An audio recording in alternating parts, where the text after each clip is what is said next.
నమస్కారం కృష్ణారావు గారు. అవేర్ టాక్స్కి పునఃస్వాగతం. ఈ ఎపిసోడ్లో మనము ముఖ్యంగా తెలంగాణలో కాంగ్రెస్ ప్రభుత్వం చేపట్టినటువంటి ఈ క్యాస్ట్ సెన్సస్ గురించి మాట్లాడుకుందాం. సడన్గా ఈ క్యాస్ట్ సెన్సస్ అనేది దేని చేస్తున్నారు? సోషల్ జస్టిస్ గురించా? ఇది ఒక పెద్ద సందేహం. అంటే సెన్సస్ చేసిన తర్వాత వచ్చిన డేటా బట్టి కులాలకి అడ్వాంటేజ్గా తీసుకుని వీళ్ళు ఏవైనా రచన చేయబోతున్నారు అనేటువంటి, అంటే హిందూ మతంలో కులాల ప్రాతిపదికన విభజన డేటా అంతా వచ్చిన తర్వాత వాళ్ళు ఏమైనా స్ట్రాటజీ తెలుసుకున్నారా? అసలు ఏమిటి దీనివల్ల వాళ్ళు సాధించేది ఏమిటి?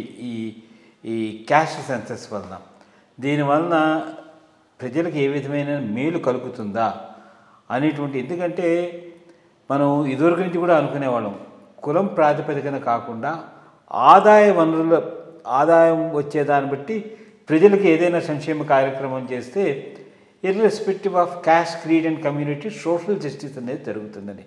మరి దీని వెనకాల ఉండేటువంటి ఆంతర్యం ఏమిటి? దీని గురించి ఏమైనా మీరు ఒక 2 మాటలు చెప్పగలరా? మొట్టమొదట ఇదో డేంజరస్ మూవ్, దాంట్లో ఏమీ డౌట్ లేదు. కాంగ్రెస్ ప్రభుత్వం ఇక్కడ కాంగ్రెస్ పార్టీ దేశానికి మేలు చేయని డేంజరస్ గేమ్ ఆడుతున్నది. ఈ ట్రెండ్ కొత్త ట్రెండ్. ఎందుకంటే ఇందిరాగాంధీ పీరియడ్లో కాంగ్రెస్లో ఈ ట్రెండ్ లేదు, రాజీవ్ గాంధీ పీరియడ్లో కూడా ఈ ట్రెండ్ లేదు, సోనియా గాంధీ నుంచి మొదలైనటువంటి ట్రెండ్. ముస్లిం ఓట్ను కన్సాలిడేట్ చేసుకొని హిందూ ఓట్ను డివైడ్ చేయగలిగితే మేము అధికారంలోకి రావచ్చు అనేది వాళ్ళ భావన. ఈ భావన ఇది కొత్త భావన కాదు, కాంగ్రెస్ కొత్త భావన. ఇదే భావనతో లాలూ ప్రసాద్ యాదవ్ బీహార్లో పనిచేశాడు. ఇదే భావనతో ములాయం సింగ్ యాదవ్ యూపీలో పనిచేశారు. దానికోసంగా ఈ కాస్ట్ సెన్సస్ అనేటటువంటిది తీసుకొచ్చారు. సరే, కాస్ట్ సెన్సస్ వచ్చిన తర్వాత బెనిఫిట్స్ని ఎట్లా ఇస్తావు? బికాస్ బెనిఫిట్ మళ్ళా ఏ కులం ఎక్కువ అణగారి ఉందో ఆ కులానికి ఎక్కువ ప్రిఫరెన్స్ ఇవ్వాలి.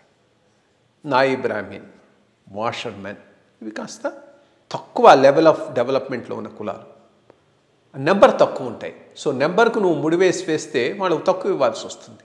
సో ఆ రకంలో చేయబోతున్నావా? విచ్ ఇస్ మళ్ళీ సోషల్ ఈక్విటీకి అగెనెస్ట్ కాబోతుంది.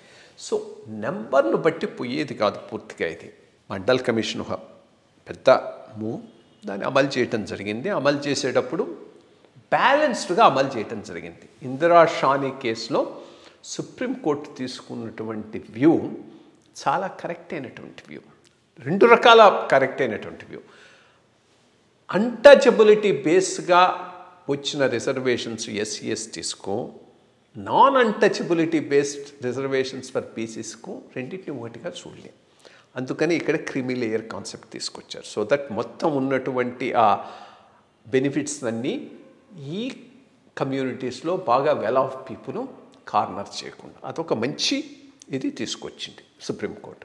రెండోది, అంతా కలిపి 50% దాటడానికి వీల్లేదు. ఎందుకంటే మైనారిటీ రైట్స్ను హోల్డ్ చేయటం కూడా గవర్నమెంట్ బాధ్యత, మోర్ దాన్ గవర్నమెంట్ సుప్రీంకోర్టు బాధ్యత.